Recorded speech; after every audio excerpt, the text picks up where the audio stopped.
వారు శత్రువు వస్తే నన్ను కాపాడగలిగిన వాడు ఈ యొక్క నా దగ్గర ఉన్న బలార్జులు ఎంతమంది, ఇశ్రాయేలీయులలో ఎంతమంది, యోధావారిలో ఎంతమంది, ఇప్పుడు శత్రువు వస్తే ఈ లెక్క నాకు సరిపోద్ది అనుకున్నాడండి.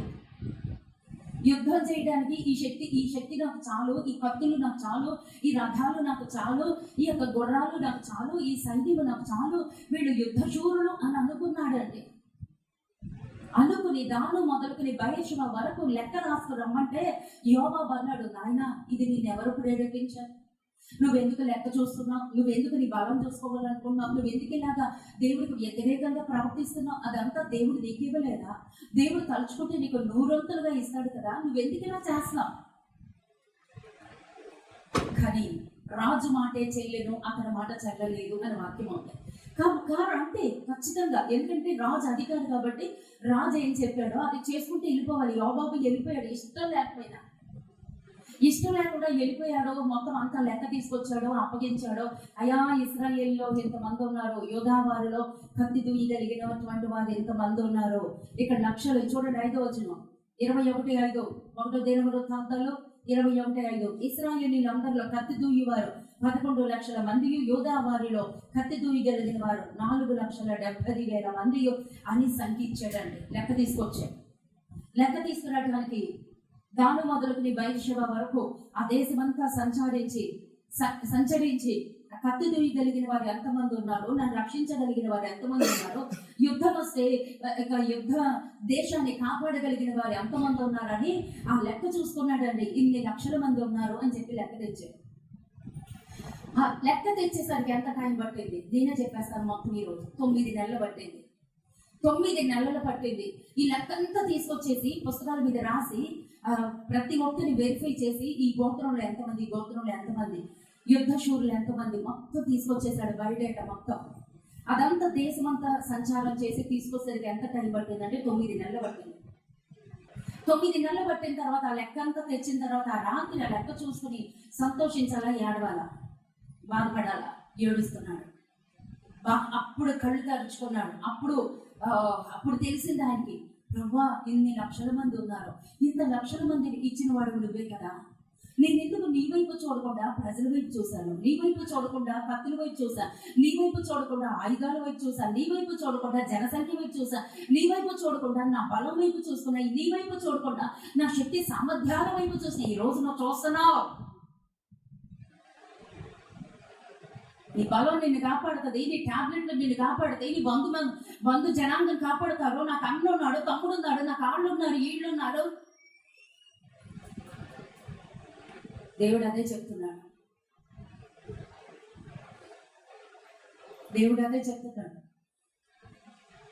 దేవుని హృదయానుసారుడైనటువంటి దావీదే తప్పిపోయాడు. ఆ రోజు దావీదే తప్పిపోయాడు. దేవుడు గాదు ప్రవక్తను పంపించేశాడు. ఎల్లు దావీదు లెక్క చూసుకున్నాడు. దేవుని యొక్క శాపం, దేవుని యొక్క ఉగ్రత ఆ దేశం మీదకి రాబోతుంది.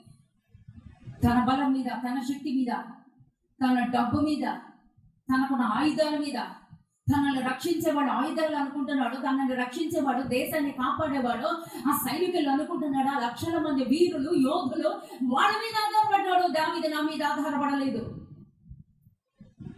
కీర్తనల గ్రంథములు ఎక్కడ చూసినా నా దేవా, నా దేవా, నా కొండ, నా కోట, నా ఆశ్రయ దుర్గమ, నా బలము నీవే, నా శక్తి నీవే, నా సామర్థ్యము నీవే, నేను బ్రతికి ఉన్నానంటే ప్రభా నీవే అని ఆధారపడినటువంటి ఆ దావీదు ఈ రోజున ఎవరి మీద ఆధారపడ్డాడంటే కత్తుల మీద, దూయగలిగినటువంటి యోధుల మీద, యుద్ధం చేయగలిగినటువంటి యోధుల మీద ఆధారపడ్డావు. నువ్వెవరి మీద ఆధారపడుతున్నావు? నీ మందుల మీద, నీ బలం మీద. ఒప్పుకున్నా ఒప్పుకోకపోయినా ఈ రోజు ఇదే జరిగింది.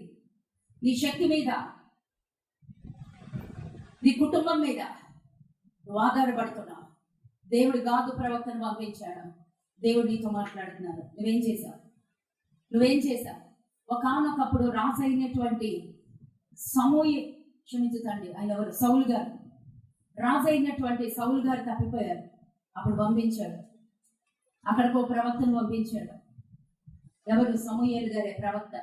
నువ్వేం చేసావు? దేవుడు ఏం చెప్పమన్నాడు, నువ్వేం చేసావు? అవన్నీ అమాలేకుల్లో వచ్చినటువంటి శాపగ్రస్తం మొత్తం అగ్నితో కాల్చేయమంటే నువ్వు ఎందుకు దాచావు? అవి రంకెలు వేస్తా, ఆ రంకెలు దేవుడు విన్నాడు, ఎందుకు నువ్వు దాచావు అని అడుగుతాడు. అదే రీతిగా దావీదు దగ్గర కూడా గాతు ప్రవక్త వచ్చాడు. నువ్వేం చేశావు? నీ బలం మీద, నీ శక్తి మీద, నీకున్నటువంటి సామర్థ్యం మీద, మీ యోధుల మీద నువ్వు ఆధారపడడం, నా మీద ఆధారపడలేదు. కాబట్టి నీకేం పంపించాడు అని అంటే, జనసంఖ్య నువ్వు చూసుకున్నందుకు నీకు సంభవించింది ఏంటో తెలుసా? ఇక్కడ 2వ సమూయేలులో ఇంకా బాగా నీట్గా ఉంటుందండి. ఇదిగో నేను చదివేస్తాను. 11. ఉదయమున దావీదు లేచినప్పుడు దావీదునకు దీర్ఘదర్శియగు గాదునకు యెహోవాకు ప్రత్యక్షమై, ఈరోజు దేవుని వాక్యం నీకు ప్రత్యక్షమైంది. ఈలాగు సెలవిచ్చెను, నీవు పోయి దావీదుతో ఇట్లను, యెహోవా సెలవిచ్చినదేమనగా 3 విషయములను నీ ఎదుట పెట్టుచున్నాను. వాటిలో ఒకదానిని నీవు కోరుకుని ఎడల నేనది నీ మీదకి తెప్పించేదను. కావున గాదు దావీదునొద్దకు వచ్చి ఇట్లని సంగతి తెలియచెప్పాను. నీవు నీ దేశమందు 7 సంవత్సరములు క్షామము, కరువు కలుగుటకు ఒప్పుకుందువా? నిన్ను తరుముచున్న నీ శత్రువు ఎదుట నిలవలేక నీవు 3 నెలలు పారిపోటకు ఒప్పుకుందువా? ఓడిపోతావు. నీ దేశమందు 3 దినములు తెగులు, మరణం. నీ దేశమందు 3 దినములు తెగులు రేగుటకు ఒప్పుకుందువా? యోచన చేసి నన్ను పంపిన వారికి నేను ఇయ్యవలసిన ఉత్తరమును నిశ్చయించి తెలియచెప్పమని. అందుకు దావీదు, నాకేమీ తోచుకున్నది, గొప్ప చిక్కులలో ఉన్నాను. యెహోవా బహుభాషలను కలిగిన వాడు కనుక మనుషుని చేతిలో పడకుండా యెహోవా చేతిలో పడుదును గాక అని గాదుతో అనెను. అందుకు యెహోవా ఇశ్రాయేలీయులని తెగులు రప్పించగా ఆ దినమున ఉదయం మొదలుకుని సమాజ కూటము వేళ వరకు అది జరుగుచుండెను. అందుచేత దాను మొదలుకుని బయర్షెబ వరకు, ఎక్కడ నుంచి ఎక్కడ లెక్క పెట్టుకున్నాడు అక్కడ వరకు 1000 మంది మృతి పొందిరి. ఏం మాట్లాడుతున్నాడు? ఏం తెచ్చుకున్నాడు దావీదు? దేవుడికి వ్యతిరేకంగా ఆలోచించినందుకు ఆలోచన, ప్రణాళిక. దాను మొదలుకుని బయర్షెబ వరకు తన బలం చూసుకున్నాడు. దేవుడు చూస్తాడు, ఇప్పుడు నా మీద ఆధారపడట్లేదు, తన సొంత బలం మీద ఆధారపడ్డాడు. తీసేస్తాను అనుకున్నాడు. వెళ్ళాడు, ప్రవక్తను పంపించాడు. 7 సంవత్సరాలు క్షామము, కరువు. 7 సంవత్సరాలు కరువు ఒప్పుకుంటావా? లేదంటే 3 నెలలు ఏంటన్నది ఓడిపోవటం. శత్రువు తడిపితే ఉంది, అరణ్యంలోకి వెళ్ళిపోవాలి. తర్వాత 3 రోజులు తెగులు. ఈ 3 దేనికి కావాలి? ఈ 3 నీకేం కావాలి ఈరోజు? తెగులు అంటే మరణం. ఏం కావాలి? కోరుకో అన్నాడు. అప్పుడు ఏడుస్తున్నాడండి దావీదు. బ్రహ్మ, నేను చాలా తప్పు చేశాను బ్రహ్మ. ఈ 3 భయంకరమైనవే, వీటిల్లో నేను 3 నేను ఉండలేదయా. కాబట్టి నీ చేతులకి నన్ను నేను అప్పగించుకున్నాను. నేను తప్పే చేశాను, నేను నా బలం మీద ఆధారపడ్డాను, నన్ను క్షమించు. నువ్వేం చేసినా నీ చేతివే, శత్రువు చేతికి నన్ను అప్పగించద్దు. ఇక నీకేది నచ్చితే అదే చేయి, ఎందుకంటే తప్పు చేశాడో శిక్ష అనుభవించక తప్పదు. ఇక నీ చేతులకు అప్పగించేస్తున్నాను ప్రభు అన్నాడు. అంతే. ఉదయం మొదలుగుని సాయంకాల సమయం వరకు కత్తి తూయగలిగినటువంటి దేవదూతను పంపించినప్పుడు దాను మొదలుగుని బయర్షెబ వరకు ఎంతమంది చచ్చిపోయారంటే 70,000 మంది మృతి పొందిరి. తెగులు అది మృతి పొందిరి. అయితే దూత యెరూషలేము పైన హస్తము చాపి నాశనము చేయబోచినప్పుడు యెహోవా ఆ కీడును చూసి సంతాపము. అంతే చాలు. నీ చేయి తీయమని జనులను నాశనం చేయ దూతకు ఆజ్ఞ ఇచ్చెను. హల్లెలూయా. ఇది మన మెయిన్ టాపిక్.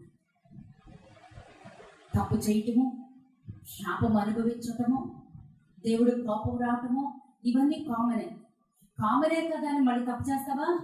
ప్రతిదీ దేవుడు చూస్తున్నాడు. మన ఆలోచన, మన పడక, మన నడక పరిశుద్ధంగా ఉంది, తీరవలసిందే. ఇవన్నీ జరిగిపోయినాయి. 70,000 మంది చచ్చిపోయారు. వాళ్ళని చూసి గుండెలు బాదుకుని ఏడుస్తున్నాడు. ప్రభా, వాళ్ళు ఏం చేశారు? వాళ్ళు గొర్రెల లాంటి వాళ్ళు ప్రభా, వాళ్ళు ఏం చేశారు? ఎందుకు వాళ్ళను చంపేసా? దానికి కారణం నేనే కదా ప్రభా, నేనే. నన్ను ఏమైనా చేయి, నా కుటుంబం వాళ్ళు చేయి, నా బంధుమిత్రులు చేయి, వాళ్ళు ఒకరి నా ప్రజలందరూ గొర్రెలు లాంటి వాడయ్యా, నీ కోపం వాళ్ళ మీద మండనివ్వద్దయ్యా. మొర్ర పెట్టుకుంటున్నాడు అండి, ఏడుస్తున్నాడు. ఆయన లేచి అంతఃపురం మీద ఆ యొక్క సంచారం చేస్తూ ఆ దేశమంతా తిరుగుతుంటే ఎక్కడ రోదన, ఏడుపు, తెగులు, మరణాలు, మరణ సంఖ్య. ఆనాడు కరోనా ఎలా వచ్చిందో అలా వచ్చేసిందండి. ఒక్క రోజులో 70,000 మంది చచ్చిపోయారండి. చచ్చిపడి ఉన్నారు. దేశం అంతా గగ్గోలు పెడుతున్నారు, కన్నీరు మున్నీరుగా ఏడుస్తున్నారు. ఎటు చూసినా రోదన రోదన రోదన. దావీదు ఏడ్చుకుంటా వెళ్తున్నాడు. ఈ దేవదూత 3 రోజులు తెగులు రావాలి, అవునా కాదా? 3 రోజులు తెగులు, 3 రోజులు మరణం, 3 రోజులు తిరిగి ఉంటుంటే దేశంలో ఒక్కడు కూడా ఉండడు, దాని మొదలుకొని బయర్షెబా వరకు. ఎందుకంటే రాజే తప్పిపోయాడు దావీదు కదా. ఈ 3 రోజులు కనుక తెగులు వచ్చింటే ఒక్కడు కూడా మిగిలేవాడు కాదు. ఆ దేశంలో దాను మొదలుకొని బయర్షెబా వరకు వస్తున్నప్పుడు ఆ మధ్యలో ఏంటొచ్చిందండి? యెరూషలేము వైపు కత్తి దూయగలిగినటువంటి సామర్థ్యము కలిగినటువంటి ఆ దూత కత్తి దూస్తూ ఆకాశానికి భూమికి మధ్యలో నిలబడి ఉందంటండి. అక్కడ ఉంటది వాక్యం. భూమికి ఆకాశానికి మధ్యలో కత్తి, వరదీసినటువంటి కత్తి. ఆ కత్తి తీసి యెరూషలేము వైపు చూపించిందట. యెరూషలేము వైపు చూపిస్తే, యెరూషలేము వైపు ఎప్పుడైతే చూపించిందో దేవుడు వెంటనే చెప్తున్నాడు, ఆ నాశనం చేసే దూతతో అన్నాడు, చాలును, ఆపే. ఇప్పుడు నీ చెయ్యి ఆపుమని సెలవీయగా ఆ దూత తన కత్తి తీసి ఆ చెయ్యి ముడి చేసుకుంది. ఆ కత్తి తీసేయడానికి, ఆ శాపం ఆగిపోవటానికి, జాగ్రత్తగా వినండి, ఆ శాపం ఆగిపోవటానికి, ఆ కత్తి దుయ్యకుండా ఆపేయడానికి, మళ్ళీ తిరిగి వరలో పెట్టేసుకోవటానికి, ఒక రోజులో శాపం ఆగిపోవటానికి దానికి కారణమే. అమ్మా కాదమ్మా, దావీదు ఇంకా రాలా, దావీదు ఇంకా బలిపీఠం కట్ల, దావీదు ఇంకా దహన బలి చెల్లించలా, దావీదు ఇంకా ఏడుస్తున్నాడు, అంతే ఇంకా అక్కడే ఉన్నాడు. ఇంకా గాదు ప్రవక్త దావీదు దగ్గరికి రాలా. అయితే ఇక్కడ ఆగిపోయింది, శాపం ఆగిపోయింది, ఒక్కరికి ఆగిపోయింది, తెగులు ఆగిపోయింది, మరణం ఆగిపోయింది. ఎక్కడ ఆగిపోయింది? ఇప్పుడు నేను చదువుతాను చూడండి. 1 దినవృత్తాంతాలు 21వ అధ్యాయము 15వ వచనము. యెరూషలేమును నాశనము చేయుటకై దేవుడు ఒక దూతను పంపాడు. అతడు నాశనము చేయబోచుండగా యెహోవా చూచి ఆ చేటు విషయమై సంతాపం ఉంది. నాశనము చేయి దూతతో, చాలును, ఇప్పుడు నీ చెయ్యి ఆపుమని సెలవీయగా ఆ దూత యెబూసీయుడైన ఓర్నాను కళ్ళమునొద్ద నిలిచెను.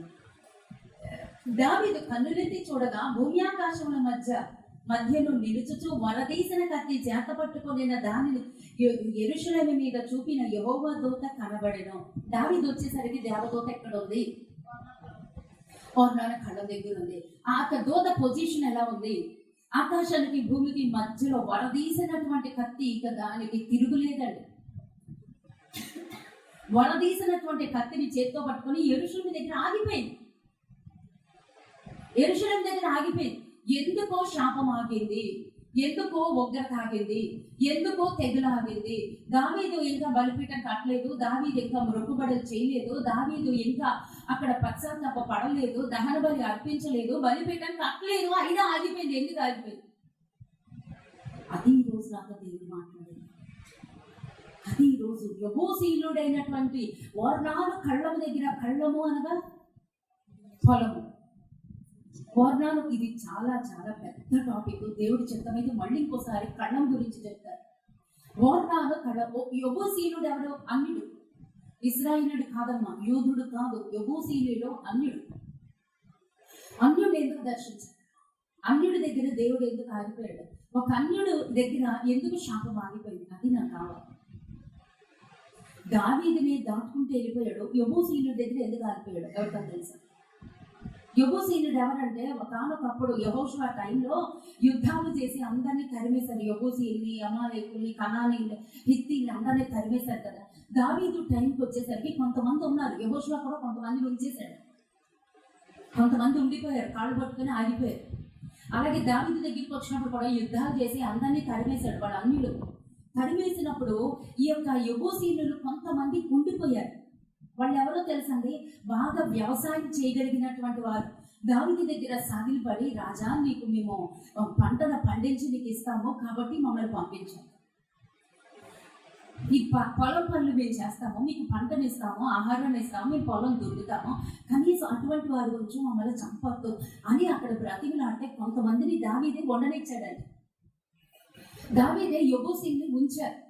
అక్కడ ఒక వాక్యం మనం చదివాం కదా, ఆ యెబూసీయుడికి 4 కొడుకులు ఉన్నారు. యెబూసీయుడు 4 కొడుకులు అందరూ కలిసి అక్కడ పొలంలో దున్నుతున్నప్పుడు, పొలం పని చేయించినప్పుడు దేవదూత వచ్చింది. ఓర్నాను వెనక్కి వైపు చూస్తాడు. వెనక్కి తిరిగి చూసేసరికి దేవదూత కనిపిస్తుంది. పరుగు వెళ్ళిపోయి ఆ యొక్క పనుల చాటున దాక్కుంటారు దేవదూతని. చాలా భయపడిపోతారు. ఏదన్నా చూడకూడదు చూడలేదు చూస్తే ఎవరికన్నా ధైర్యం ఉంటుందా? పారిపోయి ఆగిపోతారు. ఆ యొక్క దేవదూత ఎలా ఉంది? బలిష్ఠుడు. ఆ దేవదూత ఎలా ఉంది? బలిష్ఠుడు. అటువంటి ఆయన చేతిలో కత్తుంది. భూమికి ఆకాశానికి మధ్యలో నిలబడున్నాడు. బలిష్ఠుడు. చూసి ఎవరికైనా ధైర్యం ఉంటుందా? వాళ్ళు పారిపోయి వెనకాల దాగుకొని ఆగిపోతారు. ఏం జరుగుతుంది? అక్కడ శాపం ఆగిపోయిందండి. ఓర్నాను కళ్ళ దగ్గర శాపం ఆగిపోయింది. దేవదూతని దేవుడు ఆపే అన్నాడు. ఎందుకని? పొలం దున్నుతున్నందుక, పని చేస్తున్నందుక, బిడ్డలతో పని చేస్తున్నందుక కాదు. ఎందుకో తెలుసండి, ఆ యొక్క ఓర్నాను కళ్ళం ఎక్కడుందో తెలుసండి. అదే మోరియా పర్వతము. అదే మోరియా పర్వతము. ఆ మోరియా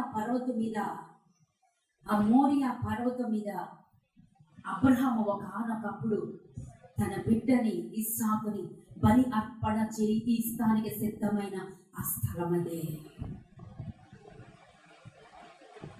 నీ ప్రార్థన నీ ఇంటి మీదకి వస్తున్న శాపాన్ని ఆపగలుగుతుందా? నీ ఉపవాసం నీకున్న తెగులు నీ ఇంటి మీదకి రాకుండా ఆపగలుగుతుందా? అంత శక్తిగా ఉందా నీ ప్రార్థన? ఆనాడు దహన బలి ఎప్పుడు? ఆదికాండం 22వ అధ్యాయంలో యెహోవా ఈరే అని అబ్రహాం గారు దేవుడి మీద ఆధారపడి తన ఏకైక కుమారుడి దహన బలి ఇవ్వటానికి కూడా సిద్ధమైపోతే అది చూసి ఆ రోజున దేవుడు అన్నాడు, అబ్రహామా ఆగు, నువ్వు దహన బలి ఇవ్వద్దు. ఆ పొదలలో ఇరుక్కున్నటువంటి ఆ పొటేలుని తీసుకొచ్చి దహన బలిగా అర్పించు. నీ కుమారుడికి నువ్వు ఏ హాని ఇవ్వద్దు అన్నాడు. అంటే ఆ యొక్క అబ్రహాం గారు చేసిన త్యాగము, అబ్రహాం గారు చేసినటువంటి సమర్పణ ఈనాడు తెగులాపేసింది. కొన్ని వేల సంవత్సరాల క్రితం అబ్రహాం గారు చేసిన సమర్పణ ఈ తెగులాపేసిందండి.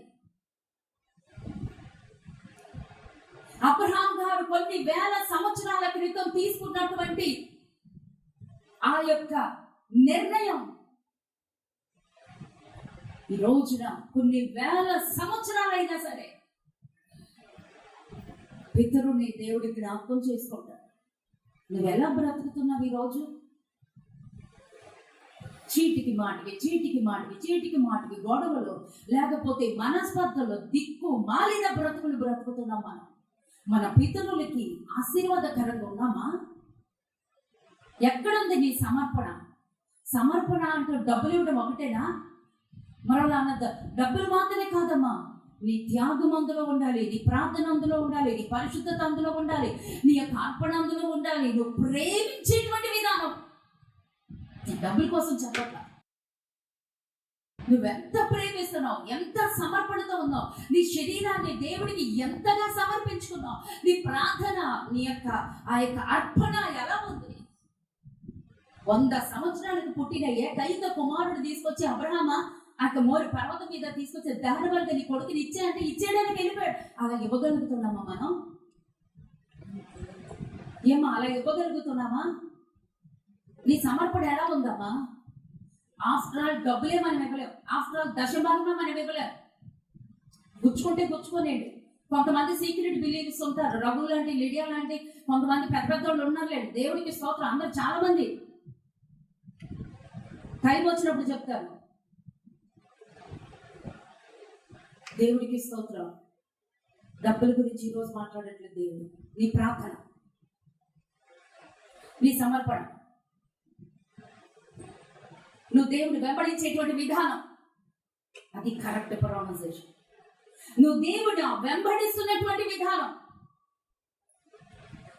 కొన్ని వేల సంవత్సరాల క్రితం దేవుడి మాటకి లోబడిపోయినటువంటి అబ్రహాంని జ్ఞాపకం చేసుకొని ఆ యెరూషలేము దగ్గరికి కత్తి దూస్తున్నప్పుడు అక్కడ ఆల్రెడీ తెగులు వచ్చింది. 3 రోజులు తెగులుంది. 1 రోజులకి 70,000 మంది చనిపోతే ఆ యెరూషలేము దగ్గరికి వచ్చినప్పుడు, వారు కళవ దగ్గరికి వచ్చినప్పుడు దేవదూతతో దేవుడు అన్నాడు, ఆ యొక్క చాలు ఆపేసేయి, ఎందుకంటే ఆ స్థలంలో నా ప్రియ కుమారుడు మొదలుపెట్టినటువంటి స్థలం అది. ఆ స్థలానికి వచ్చినప్పుడు నా యొక్క బిడ్డ కన్నీరు నాకు కనిపిస్తుంది.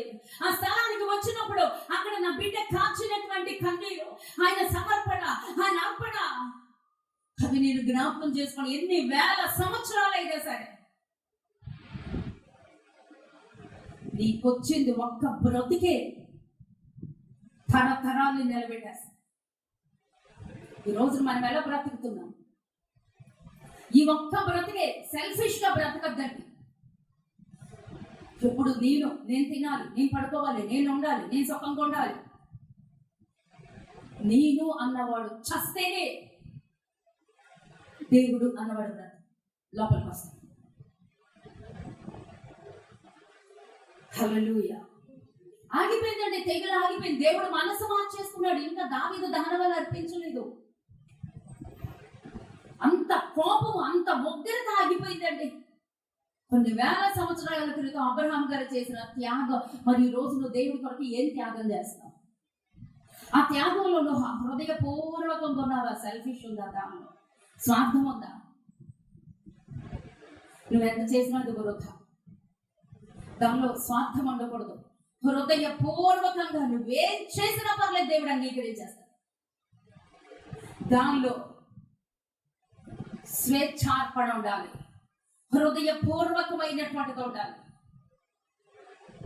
ఆ రోజున అబ్రహాముని జ్ఞాపకం చేసుకుని ఆ తెగులు ఆపేశాడు. ఆపలేదు అనేసరికి ఆ 3 రోజులు మొత్తం తుడుచుకుపోయేది.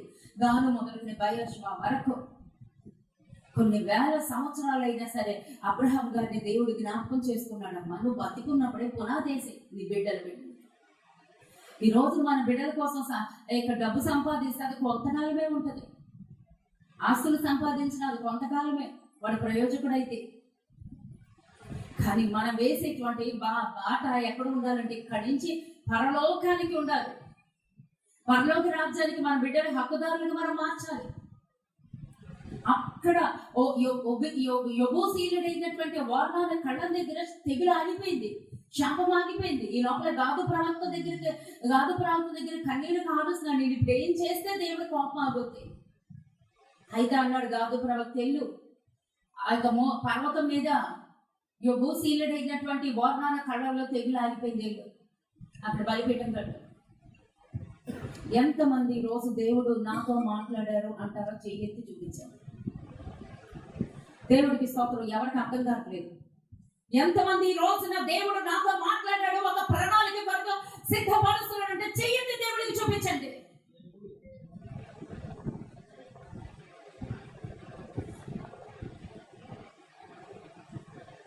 దేవుడు రోషాన్ని రేపొద్దు. కల్పిత కథ కాదు ఇది. నీకు చెయ్యెత్తటానికి ఇష్టం లేదు అంటే దేవుడు చెయ్యెత్తితో నువ్వు ఎక్కడ ఉంటావు? దేవదూతను చెప్పాడు, నీ చెయ్యి ముడుచుకో, నీ కత్తి తీసి వరలో పెట్టుకో. ఎందుకు ఈ రోజున దేవుడు ఇలా మాట్లాడుతున్నారు? ఎందుకు ఇంత బలపరుస, ఎందుకు ఇంత రోషంతో దేవుడు చెప్తున్నాడు అని అంటే, బలిపీఠం కట్టు, నీ తెగులు ఆగిపోతుంది. గాదు ప్రవక్త దావీదు గారికి చెప్పినటువంటి మాట ఏంటో తెలుసా అండి? ఎక్కడైతే వార్నాల కళ్ళ ఉందో అక్కడ తెగులు ఆగిపోయింది. ఆ తెగులు ఆగిపోయినటువంటి స్థలాన్ని చూసి నువ్వు బలిపీఠం కట్టు. పరిగెత్తాడండి దావీదు పరుగులు ఎడుతున్నాడో చూడండి. సమూయేలు గ్రంథంలోకి వచ్చేంత నీట్గా ఉంటుంది. సమూయేలు గ్రంథం 11వ అధ్యాయం, 2వ సమూయేలు గ్రంథం 24వ అధ్యాయం 16. అయితే దూత యెరూషలేము పైన హస్తము చాపి నాశనము చేయబోతున్నప్పుడు యెహోవా ఆ కీడును గూర్చి సంతాపముంది. అయితే చాలును, నీ చెయ్యి తీయమని జనులను నాశనం చేయి దూతకు ఆజ్ఞ ఇచ్చాను. యెహోవా దూత యెబూసీయుడైన అరౌనా కళ్ళములో ఓర్నాను అన్నాయిదే ఓర్నాను కళ్ళము దగ్గర ఉండగా దావీదు జనులను నాశనం చేసిన దూతను కలుగుని, యెహోవాను ఇలాగ ప్రార్థన చేసిన చిత్తగించము, పాపము చేసిన వాడు నేనే, దుర్మార్గముగా ప్రవర్తించిన వాడు నేనే, గొర్రెలు వంటి వీరేమి చేసిరి, నన్నును నా తండ్రి ఇంటి వారిని శిక్షించము. ఆ దినమున దావీదునకు వచ్చి, నీవు పోయి యెబూసీయుడైన అరౌనా కళ్ళములో యెహోవా నామమున బలిపీఠము కట్టించమని అతనితో చెప్పగా, అప్పుడు దావీదు పరిస్థితి ఎలా ఉందో ఒకసారి చెప్పండి. దేశమంతా చావు, దేశమంతా మరణాలు, దేశమంతా రోదన కదమ్మా, దేశమంతా రోదన, కన్నీటి వేదన, గుండెలు బాదుకుని బిడ్డలు చనిపోయి ఏడుస్తున్నాడు. ఏం చేయాలో తెలియట్లా, జుట్టు వీక్కుంటున్నాడు. ఏం చేస్తే ఈ ముగ్గురు తాగుద్దో తెలియట్లా. అప్పుడు మళ్ళీ ప్రవక్త దగ్గరికి పరిగెత్తుకొచ్చాడు. నాయన నేనేం చేయను, చేయనట్టు ఏళ్ళు అరౌనా కళ్ళంలో తెగులు ఆగిపోయింది. ఎక్కడ తెగులు ఆగిపోయిందో అక్కడ దేవదూత ఉంది, అక్కడ నువ్వు పరిగెత్తుకుని వెళ్ళి అక్కడ బలిపీఠం కట్టు అన్నాడు. ఎలా వచ్చాడు, కొండ ఎలా ఎక్కాడు ఇప్పుడు చెప్పండి. అరౌనా కళ్ళానికి దావీదు ఎలా వచ్చాడు? తీరుబాటుగా వచ్చాడా? ఏమా తీరుబాటుగా వచ్చాడా? అరౌనా కళ్ళానికి దావీదు ఎలా వచ్చాడు? పరుగున తెగులాగిపోవాలి, నా ప్రజలు రక్షించబడాలి, నా బిడ్డలు రక్షించబడాలి, నా కుటుంబం మీద ఉన్న శాపం తొలగిపోవాలి, నా కుటుంబంలోని తెగులు తొలగిపోవాలి, దేవుడు దాన్ని కనికరించాలి, దేవుడి కటాక్షాన్ని పొందుకోవాలి అని పడుతూ లేసు మరి నువ్వు మందిరానికి ఎలా వస్తున్నావు? మందిరం అంటే యెరూషలేము, దేవాలయం, దేవుడి నివాసం ఉండేటువంటి స్థలం. దావీదు పరుగులేడుతున్నాడు. అదే మోరియా పర్వతం కొన్ని సంవత్సరాల క్రితం అబ్రహాం గారు ఎలా ఎక్కారండి?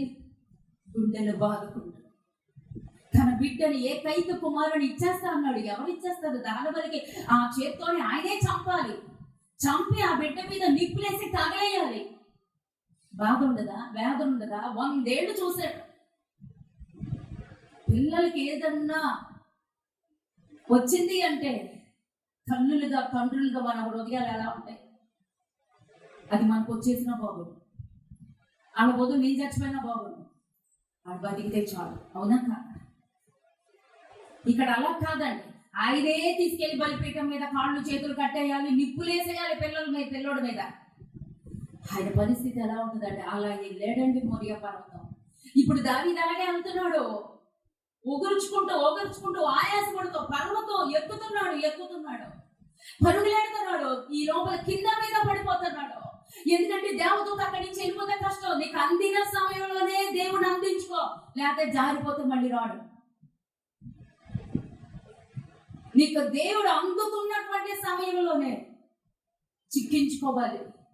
పరిగెత్తాడండి. ఆ పర్వతం కింద మీద పడుతూ పరిగెత్తకుండా వెళ్ళిపోయి ఆ యొక్క దేవదూతను చూశాడు. ఆ దేవదూత ఎక్కడ ఆగిపోయిందో చూశాడు. ఆగిపోయినటువంటి దేవదూత దగ్గరికి వచ్చి ఆ దినమున గాదు దావీదు దగ్గరకు వచ్చి నీవు పోయి యెబూసీయుడైన అరౌనా యొక్క కళ్ళములో యెహోవా నామమున బలిపీఠము కట్టించమని అతనితో చెప్పగా దావీదు గాదు యొక్క యెహోవా ఇచ్చిన ఆజ్ఞ చెప్పిన పోయిను.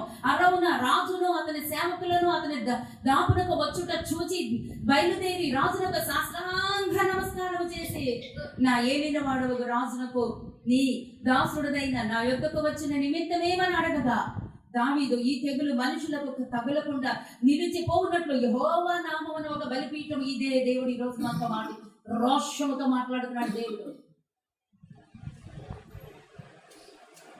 ఈ తెగులు మనుషులకు నిలిచిపోకుండా యెహోవా నామమున ఒక బలిపీఠము కట్టించుటకే నీ యొద్ద ఈ కళ్ళము కొనవలెనని వచ్చింది. నేను అందుకు అరౌనా నా ఏలిన వాడవదు, నీవు చూచి ఏది నీకు అనుకూలమో దాన్ని తీసుకొని బలి అర్పించుము, చిత్తగించుము. దహన బలికి ఎడ్లున్నవి నూర్చు కర్ర సామానులు కట్టెలుగా అక్కరకు వచ్చును.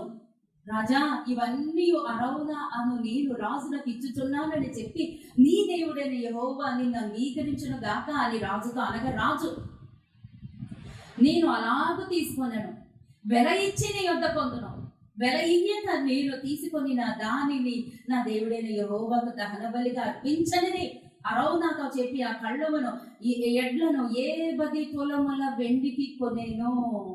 10 తులముల వెండికి కొని ఆ కళ్ళాన్ని కొని అక్కడ దావీదు యెహోవా నామమున ఒక బలిపీఠం కట్టించి దహన బలులను సమాధాన బలులను అర్పించను. అండర్లైన్.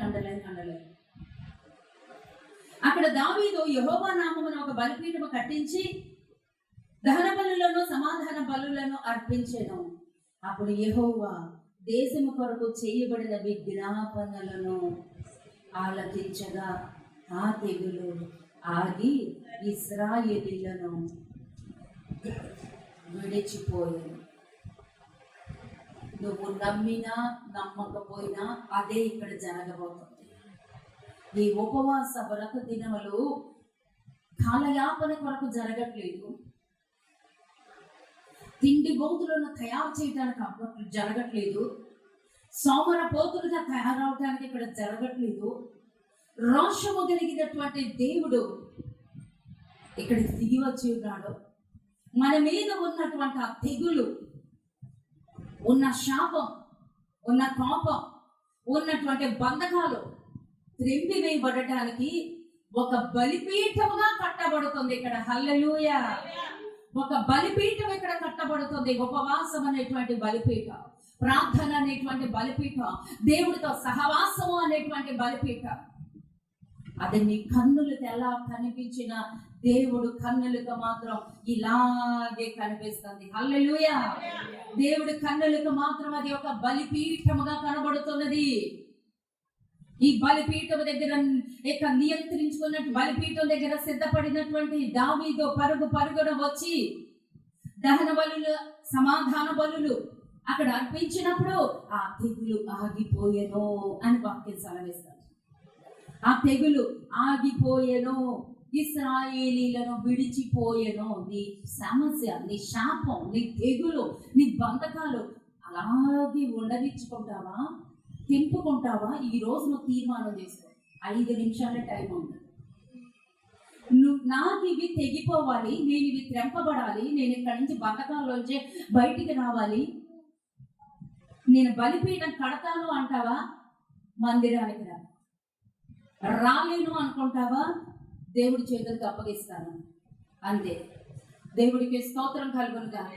రోషము కలిగినటువంటి దేవుడు చెప్తున్నాడు దేవదూతతో, చాలును, ఇప్పుడు నీ చెయ్యి ఆపుమని సెలవిచ్చాను. హల్లెలూయా! ఆ చెయ్యి ముడుచుకున్నాడండి. 27వ వచనంలో కూడా చెప్తుంది, యెహోవా దూతకు ఆజ్ఞాపించగా అతడు తన కత్తిని వరలో పెట్టెను. ఇదేనండి నాకు చెప్పింది. ఈ మాట చెప్పు అన్నాడు. అలా అది వివరించడం చాలా టైం పడుతుంది, నేను ఏం చెప్తానయ్యా అన్నాను. ఇవాళే చెప్పాను, అది నేను ధ్యానించలేదు. ఎప్పుడో చెప్పినటువంటి వాక్యాలు, కానీ మాట్లాడేది ఎవరు? దేవుడు. యెహోవా దూతను ఆజ్ఞాపించగా అతడు తన కత్తిని వరలో వేసెను. శాపంతో, ఉగ్రతతో దేవుడితో నువ్వు పోరాడతావా? శాపంతో, ఆ దేవుని ఉగ్రతతో పోరాడేటువంటి సామర్థ్యం మనకుందా? దేవుడు ఒకటి మనకు అనుగ్రహించాడు. ఒక బలిపీఠం ఇక్కడ కట్టబడుతుంది, ప్రార్థనా బలిపీఠం. ఉపవాసాలు అనేవి మీ తీర్మానాలు మీవే, మీ ఇష్టాలు మీవే. నాకు దేవుడు చెప్పమన్నాడు, నేను చెప్పి వెళ్ళిపోతాను అంతే. మీరు ఏ రకంగా ప్రవర్తించినా, ఏ రకంగా తీర్మానాలు తీసుకున్నా, మీరు వచ్చినా రాకపోయినా నాకు అనవసరం. దేవుడు చెప్పమన్నది నేను చెప్పేస్తాను. ఈ 21 రోజుల ఉపవాస దినాన్ని ఎవరైతే పాటిస్తామో, ఉపవాసం అనేటువంటి వ్రత దినములో ఈ బలిపీఠాలు, మన బలిపీఠాలు మనం కట్టబడుతుంటామో, దేవుడు నీ చేతుల్లో కార్యం చేయడానికి కదిలి వచ్చాడు.